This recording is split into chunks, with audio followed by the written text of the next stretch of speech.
Hi guys, Skip here, and here we are. It's January, it's giveaway January, and in this Google Hangout, we have got someone who's a good friend of mine, and as Einstein said, the new celebrities of the 21st century are not going to be the movie stars, they're not going to be the pop stars, they're going to be the health gurus.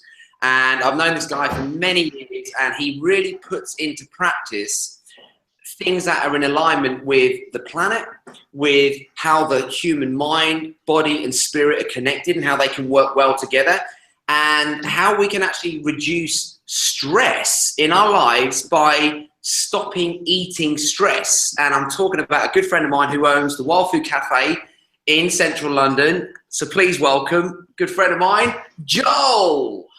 Hey everyone, welcome. Lovely to be here with you all. Thanks, Skip, for having me here. Lovely to see you, buddy.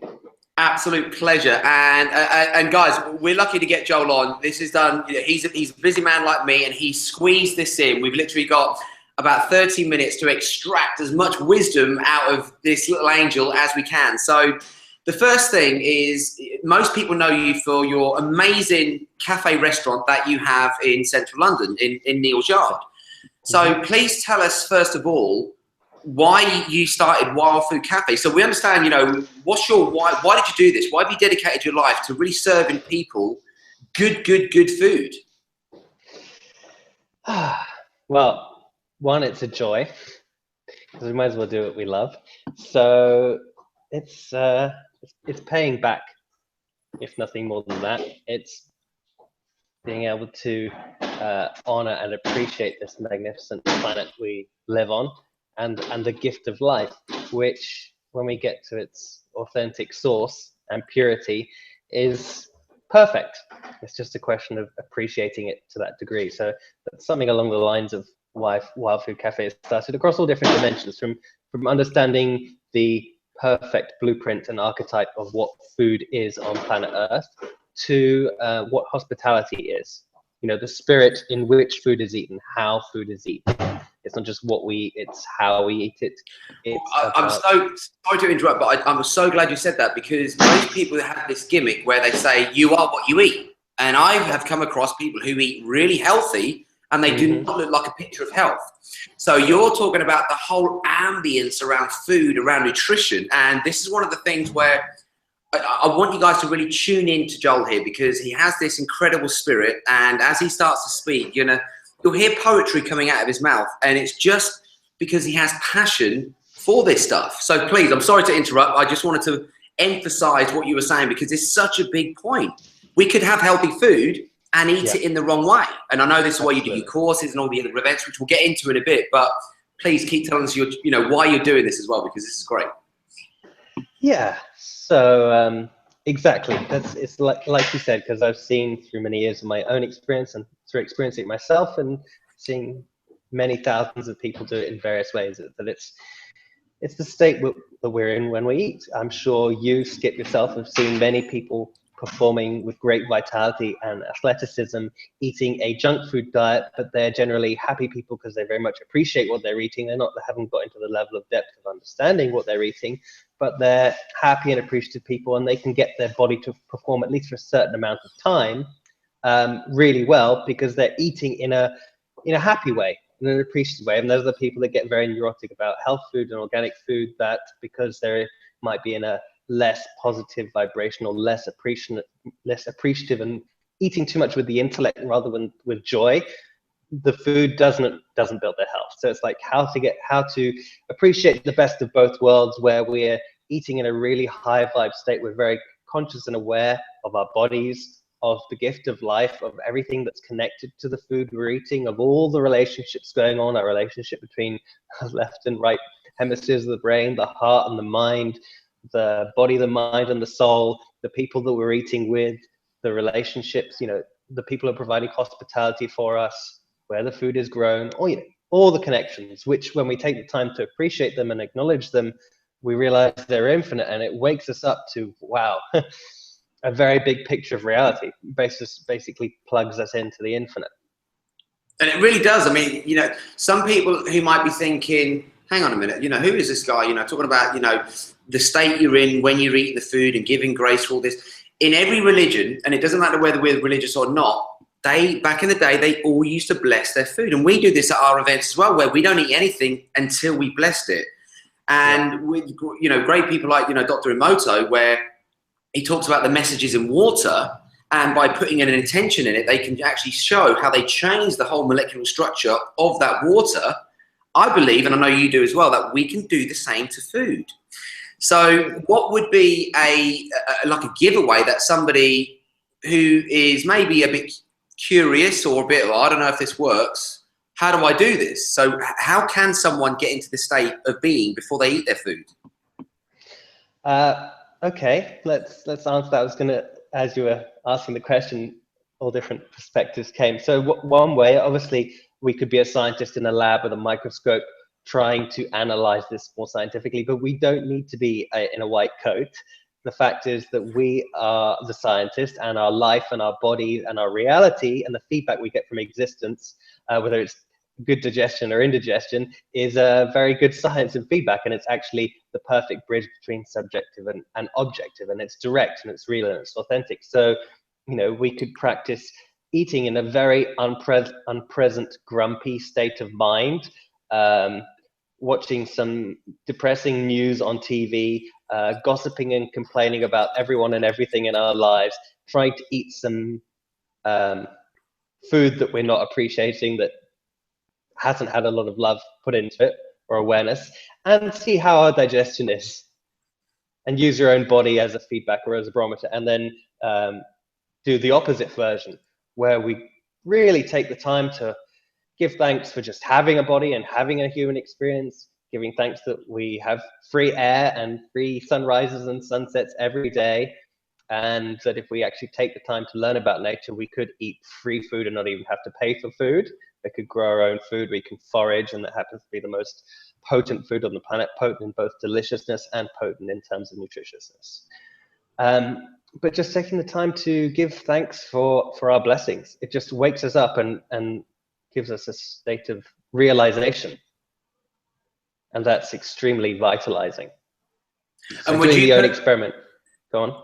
So would you recommend people doing this literally before every time that they're going to consume something, food or drink, that they really take just a few seconds to find that balance, to give appreciation to something, so they get in that vibration before they even take the food in? Absolutely. Absolutely. So, you know, it doesn't matter what people's spiritual or religious views are, whether they want to thank existence and be a bit more atheist about it, or whether they want to thank whatever they call God, spirit, source, infinite intelligence is always a great one. And the more we take our time to appreciate life, our bodies, the earth, the moon, the sun, and we get to see there's evidence of infinite intelligence everywhere. There is a lot of genius design going on. I like to call it divine design. And it's evidenced everywhere in our own bodies, in every single thing we look at it. If we take the time to really appreciate the wonder of it, we're like, wow, there's some higher intelligence everywhere. Maybe I hadn't noticed it other times before. And we could call it a prayer, you know, being prayerful while we eat. But for a lot of people, maybe the word prayer has sort of more heavy, serious overtones of maybe some more stricter religion. And, you know, it's both prayer, but it's also a joy or an orgasm, so to speak. So to bring that greater level of ecstasy and pleasure and bliss into the eating. So, you know, just working up, I call it running wild with appreciation. So there's many, it's funny, there's a bit of a paradox, but what makes Wild Food Cafe more and more blossoming is more and more discipline. And discipline is kind of a balance to wildness. And it's a marriage of both of those things that is most beautiful. So I'd like to think that the only thing to really let run wild in our lives is appreciation. But if we let just anything run wild and we become undisciplined, well, then, you know, things turn messy. So we all require some wildness in our lives, and we all require some discipline, and it's a balance of both. But letting anything run wild in our lives can be dangerous. But one thing that has no danger in letting it run wild is our appreciation. So to get a momentum going, and the more and more we notice things to be appreciative of, and we can just start with our own body. We can start really base and physical. We can just give thanks, starting from the bottom up. We can give thanks for our toenails, for our toes. And that's just general toes. That's even toes and toenails. You can go into 10 different ones of those and give thanks for every single one of them. And of course, you know, then you can give thanks for your feet. You can give thanks for your heel, your heels, your sole, which is on the bottom of your feet, your ankles, your shins, your calves. You can just work up your body like that, and you can start on the level of skin, bone, muscle, blood, nervous system. These are all, and if we just take the time to go through each aspect of our physiology and give thanks for it, we can have enough to fill an hour. And you know, it might start off slow, like, oh, thank you for my toes. I'm not sure this is working. Thank you for my toenails. Thank you for my toe hair. Thank you for my ankles. But once you get the momentum going and you make it into a fun thing, then by the time you got up to halfway up your body, you're going to start having fun with this. Like, start naming all the bits of your body, and your body's going to start waking up. Because when was the last time you appreciated your hamstrings? I mean, you probably quite recently, but some people maybe like, well, I don't even know where the hamstring is. You're like, okay, well, maybe I'll learn where my hamstring is, and maybe I'll appreciate it more. And then obviously there's things like the kidneys and the liver, and a lot of people in mainstream society have lost connection with where their gallbladder is and where their kidneys are exactly. And the more we take time to appreciate each of the bits of our body's like, wow, I have some acknowledgement, having some appreciation. I filter your blood 24 hours a day, even when you're asleep, every second of every hour for your whole lifetime, and this is the first time you've ever said thank you to me. And your kidneys will, you know, you will activate them by just doing that. And that's if you do it once, let alone if you take the time to give thanks to your kidneys every day. And you know, there are many parts of our body, and by us deepening our knowledge and appreciation of the human body, we're going to activate it a lot more. We're going to become a lot more conscious of it, and it's going to work so much better because we have the greatest genetic spacesuit, spaceship, divine body, you know, divine body ever. This body is a vessel and a container for infinite intelligence, or the divine to be made manifest. It's the greatest vehicle we could ever wish for. And it's like we've got this metaphorical Rolls Royce, and we've been like, rather than driving it, or a metaphorical Formula One sports car, and rather than having driven it to exhilarating extremes and its fullest potential, we've been acting like a homeless person, squatting in it and making it all dirty on the inside and kind of barely vacating it or living to its potential. And when we like go, oh, well, maybe I'm a racing car driver, maybe I'm the deliberate creator of my reality, and maybe I've got the most wonderful vehicle ever. And if I take the time to appreciate it and what all the steering wheel and windscreen wipers and gas pedal and, you know, engine and this pump and that pump and carburetor does, we're like, wow, I've got a spaceship, or I've got a Formula One sports car, and it gets activated to that appreciation. And that's fun and that's exciting. And obviously, if we can bring that wonder to it, you know, maybe some people have had experiences of wonder with prayer, but for some people, they might think of maybe their only memory of prayer is a very serious priest that might not have been as enthusiastic as a priest they could have had growing up. And maybe the idea of being prayerful sounds like a bit boring. It doesn't need to be that way. It can be. Well, I understand it. That was me. That was where I was when I started to hear, you know, people talking about prayer, people about giving back, giving thanks, you know, getting this attitude of gratitude. And I was like, screw this attitude of gratitude. I want money. I want cars. I want that was the mindset that I used to be locked into. And that mindset is part of the trap that I really feel that people fall into, especially when we're in the, you know, in the cities. You know, we're here in London, and you know, the energy, the speed is fast.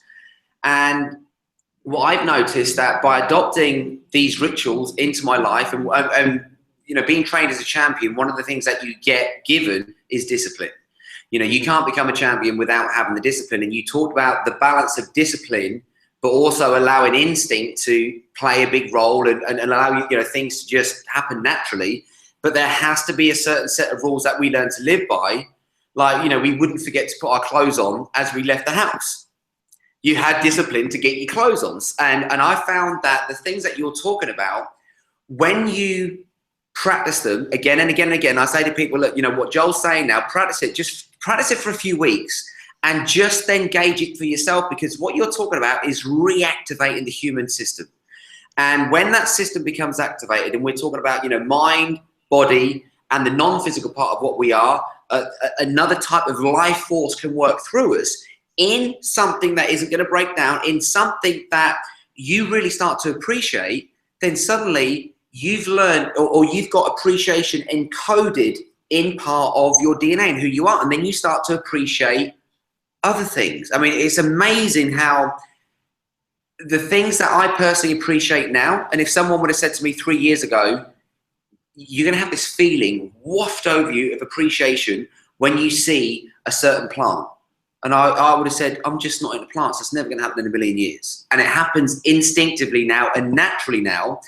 And every time that happens naturally, you get to feel good. And one of the things that I'm noticing, that people's stress levels are going up, and doing this thing that you're saying, giving appreciation to things, especially the food before we eat the food, it changes how your body digests the food and how that food that you're eating actually serves you. So please, the people who are watching this, he isn't some freak. I mean, we're all freaks, you know, we got to be freaks to do what we're doing anyway, but we're really freaks that care about you people. And I know for some of you watching this, it's going to sound like the weirdest thing to start to give thanks before you start eating. But if you try it for 3 weeks, I have such a strong feeling that you'll be doing this for a long time. I mean, what benefits have you noticed from just doing that one thing? Literally infinite. And I know that sounds like a big amorphous word, a blob of word, infinite, but it's not just appreciating while we're eating.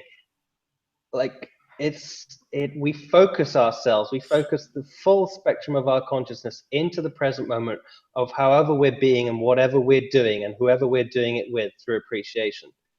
So one of the things I learned about and enjoyed that activated my awareness and my consciousness in life was dancing.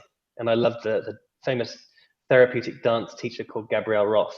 And she had a book and a sort of ethos, sweat your prayers. In other words, use dancing to express your deepest feelings and to wake yourself up to life. So, you know, I take that literally across my whole life now, that my life is sweating my prayers. I might not always literally be on what's known as a dance floor, but at the same time, I could look at my whole life as a dance floor.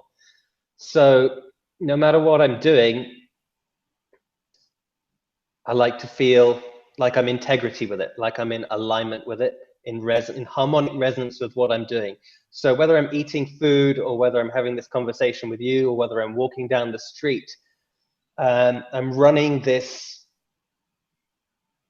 narrative that is reaffirming what I'm doing, that is reaffirming my engagement and presence and appreciation in what I'm doing. You know, whether it's I'm brushing my teeth, thank you for ever brighter than the brightest teeth ever. Thank you for ever brighter than the brightest gums ever. Thank you for ever brighter than the brightest toothbrush ever. And just getting myself high off brushing my teeth. And I can do it while I'm washing the dishes. Now, washing the dishes can either be, you know, like, oh, there's bloody dirty dishes and I have to wash them, bloody, or it can be like, you can sensually feel the water. You can be really present, decide I can either wash these dishes in misery, or I can give myself an orgasm, or be in a total state of bliss and ecstasy through washing these dishes. If I'm going to wash these dishes, I might as well have the best feeling rather than the worst feeling. So whatever thing that we think we resent the most, or this is a drudgery, how can we transform that drudgery into a joy? So of course, eating is one part of that, but we could look at, you know, that even when you're doing the dishes, you're eating because you're feeding reality, and reality is feeding you with a vibration. At all moments, we are both broadcasting and receiving vibrations. And we're either broadcasting and receiving uplifting, inspiring, high vibe vibrations, or heavy ones. So it's how much are we consciously engaged in what we're doing, and investing ourselves and investing in a reality which nourishes us, which energizes us, which propels us, which is a gift to existence, rather than, you know, a curse. I want to go wash some dishes now. I've never been so motivated to go and wash some dishes. But what you're proving, I know I laugh about it, but what you're proving is life is about the journey. And so many people do think it's about this destination. Okay, destination can give you a direction to move in. But then what happens is your life is going to be filled up with these events, and it's how you know, what you choose to bring to each one of those events. Because I know some people are thinking, they're like, this guy's a nutter, brushing his teeth, saying all this stuff. If you are in that place of judgment where you go and judge something like that, you're not going to actually ever try it. And you'll stay, every time you brush your teeth, in a zone, in a trance, and you're missing out on using that to shift your perception of reality and how you receive reality. Because that's ultimately what we are. We're these walking receivers where we're receiving information and then we're emitting information out as well. And we want to make that as high vibrational, as good vibe as possible for every part of that journey. Now, one of the things that I know we love in life is variety. And sorry to interrupt, Skip. Is it going to make a difference to our dental health? Is the question. Are your teeth going to respond differently? Is the bacteriological balance in your mouth, and your whole body is full of bacteria, as you know, at least 90% of the body is made up of single-celled independent organisms that can live perfectly fine with you. So only 10% of this is actually Skip and 10% of this is Joel. So if you are putting positive vibrations out just to the bacteria around your teeth and your mouth, do you think you're going to have a positive environment that leads to healthy long-term dental health, or a miserable environment that is rotten and rancid and putrid and decaying? So, that's just the mouth. Whatever we focus on, are we culturing? Awesome. It really, you're talking about, setting the intention of really what you want to have happen, because this is your body and most people are so disconnected from it. And when you start to do these little rituals that Joel's talking about, communicating with different parts of your body, you will see a difference. Your body will start to communicate, and that's the mind-body connection. Now, I know we literally only got about 10 minutes left. So one of the things that I want to go into is, because I know that you've just changed your menu at the cafe. So please tell us some of the things that are on the new menu, because I know as soon as you say this, I want to be wanting to come down there to try some of these dishes out myself. So what have you got? I actually have it in my notebook. So Hey. Just carrying it around continuously and appreciating the menu that we have, which will lead to the new menu. Yeah, this is the winter menu, which just launched at the beginning of January. So we update our menu more and more regularly all the time to be in tune with the seasons, Mother Nature, summer, spring, autumn, winter, what's growing, because what's growing right now, the foods that are available right now, according to our location, time, are the perfect foods for us to be eating right now, because there is a lot of intelligence that's going on this planet Earth. And if we're wondering what to eat, best thing is to observe nature, observe the nature of our body, and observe the nature of the ecosystem around us. And we could argue that, oh well, it's winter, there's nothing growing, but there's stuff growing. There's stuff growing. So, and not only that, but at this time of year in these latitudes, it's very common that most people have, traditionally, all our ancestors and indigenous people still today will be culturing a lot of the food that was sort of left over from the autumn harvest, so to speak. So it's a perfect time of year for cultured foods, and all cultured foods happen to have a very warming, heating effect on the body that are perfect for this time of year. Awesome. So we've got quite a lot of cultured foods on the menu. We just we've got a wonderful wild mushroom ceviche, which mushrooms are very much this season. So we've got wild mushrooms in there. We've updated our wild burger. So the usual best olives that you can find on Earth, hand-pitted by us here. Yes, we must be crazy. And some wild mushrooms again with some burdock root that's very seasonal right now.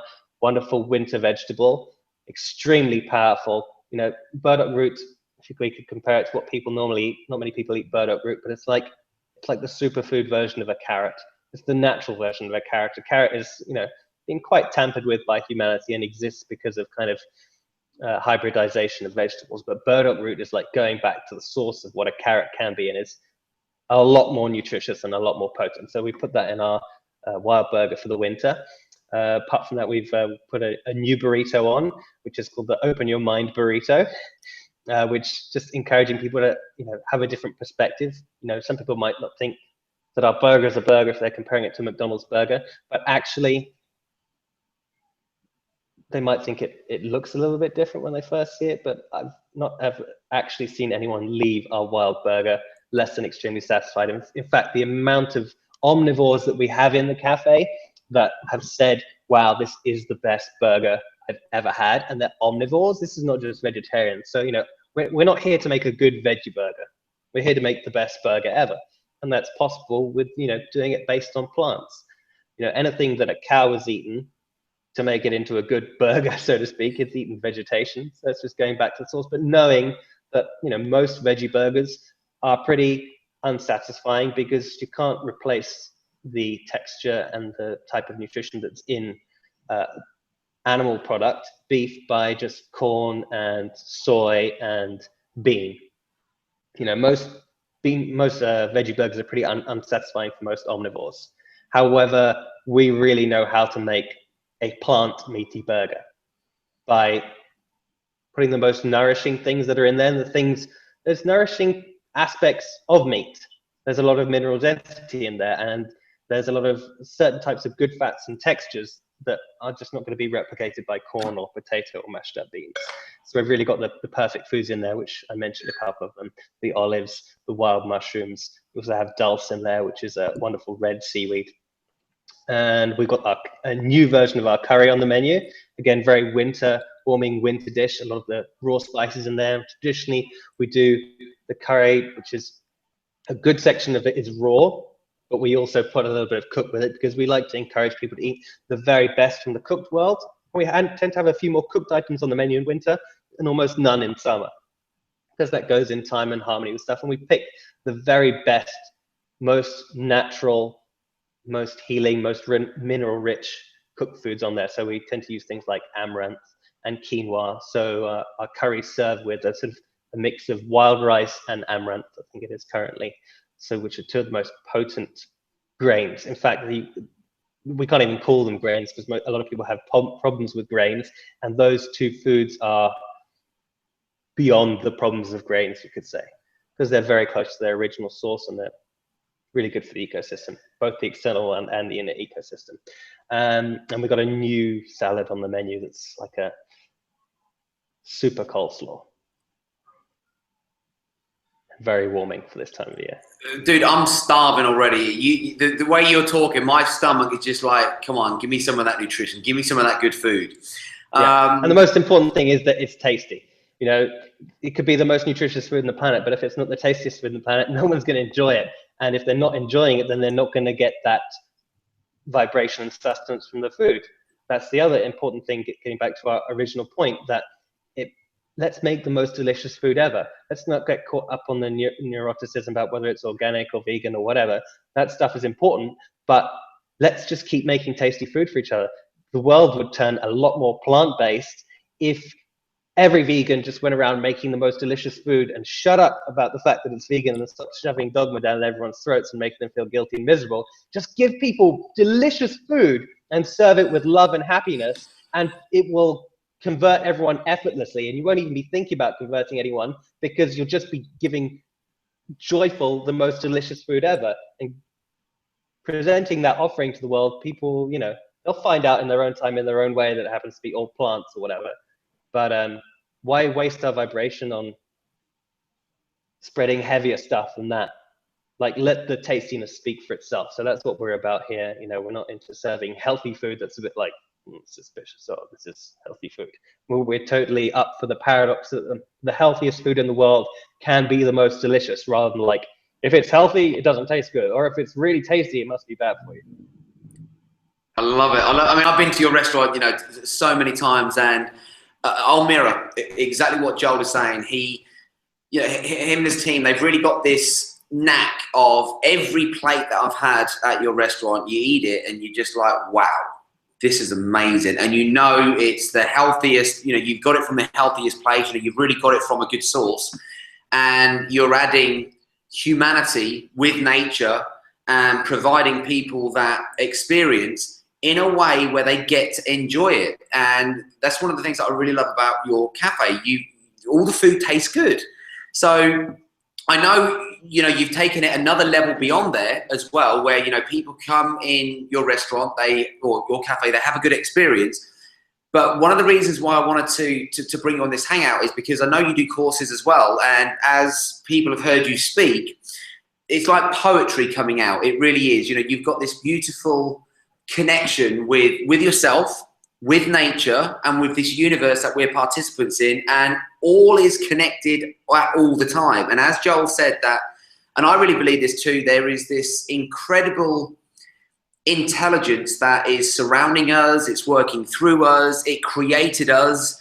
And when we really start to connect to that, one of the next things that I found that everyone who gets this connection wants to do is they want to go and share this information with other people. Hence why we're doing, you know, we're giving away Supercharge Life at the end of January, because I just want to share this information. But I know you've got some courses that you run, so please tell us a little bit about your courses.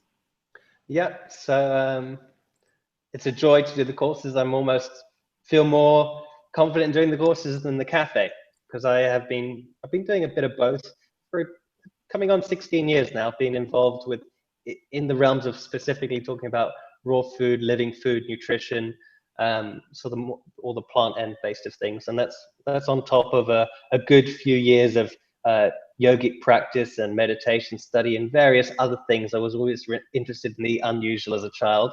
I don't know if that's from being my first film diet, so to speak, being things like Star Wars and all those kind of magical and mystical things. I was always interested in the alternative and the more magical possibilities that existed, other than what I'd call probably Coronation Street and EastEnders consciousness. It was a bit boring growing up in the grey side of England like that.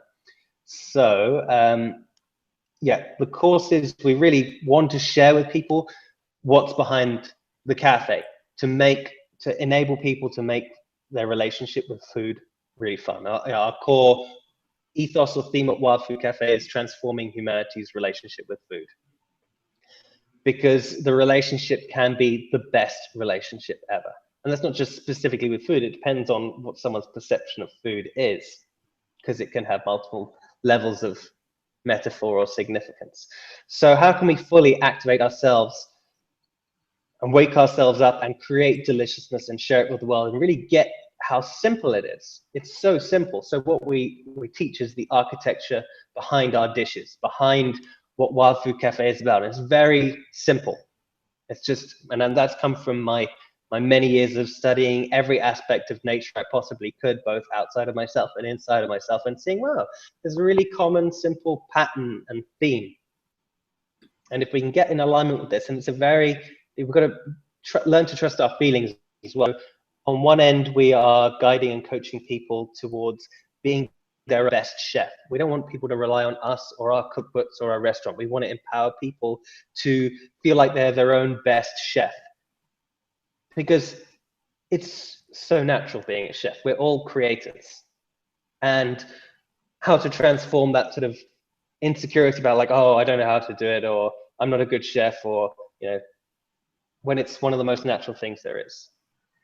And same, to be our own nutritionist and our own healer, rather than being dependent on Joel or Skip, like, you know, that the authority is outside of myself and I've got to check in with them if it's the right thing, and I've got to intellectually measure everything. Like, have I had my 0.5 grams of selenium today?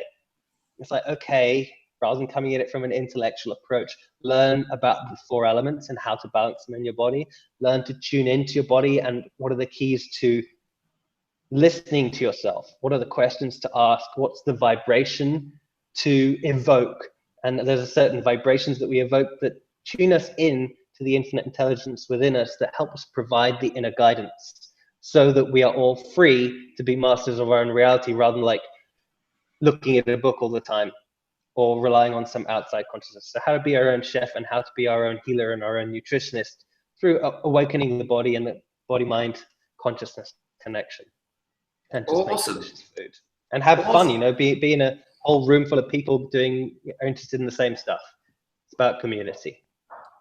Awesome. Well, I can't think of a better way to kind of wrap this up, and it really is about community. And you just go in your cafe and good vibes, smiles the second you walk through the door. That love goes into the food. You start eating that food. You feel good on the food. You can take it one step further. You can do courses with him. So if people want to find out about the cafe or the courses, where do they go? I've got a special guest who's just arrived. This is the wonderful Aiste Gazda, my beloved and co-creator of Wild Food Cafe, who's just walked in with some pie cones. We're about to have a little workshop downstairs, talking of courses, just starting in about 5 minutes. Oh, yeah. So thanks for warming me up, Skip. I've got a room full of about 20 or 30 people in the basement, and we're going to give a little well-being presentation and food talk down there, and then we're going to jump into the cafe, and we're all going to have a big dinner together. Amazing. Well, as you see, guys, I said at the beginning of this hangout that Joel really did squeeze this in. He really has gone above and beyond and serving you guys with his wisdom. But how do they find out about you? Where do they go? What's the website? wildfoodcafe.com. And we've got links on there to our YouTube page, and we've got new recipes and tips up every week. At least 10 videos a month we're putting up from now on. And Aiste writes a wonderful blog, and come see us at the cafe. Awesome. And don't be shy, come and say hi. Awesome. Thank you so much. Hi, Aiste. How are you? Hi. Thanks so much, Skip. Thank you. And guys, remember, if you want to continue this journey, it is giveaway January. The last thing that we've got at the end of the month is Supercharge Life. Come to the event free of charge. I'm sure we can get some of your leaflets at that event as well, so we can give them out to people as well. Apart from that, please go down to the cafe. Just quickly tell me your address, so in case anyone actually wants to come down. What's the address? It's the first floor, so it's like this hidden restaurant. You've got to learn to look up. So it's the first floor, 14 Mills Yard. So get into this little magic portal in the middle of Covent Garden through a couple of little alleyways. There's 3 little alleyways that lead to it. And it's a very special little space, Mills Yard. It's been a very special little space for many decades, with lots of alternative culture, inspiring things starting here, and it looks like it's out of Woodstock or 60s San Francisco. It's a very colorful place. We've got roof garden above us, and you'll see us up on the first floor. Awesome. Thank you so much, Joel. You're an absolute legend, and I look forward to seeing you very soon. Thank you, Skip. Lovely to see you too. Big love. You too. Big love. Bye-bye. Rock on. Thanks. Bye.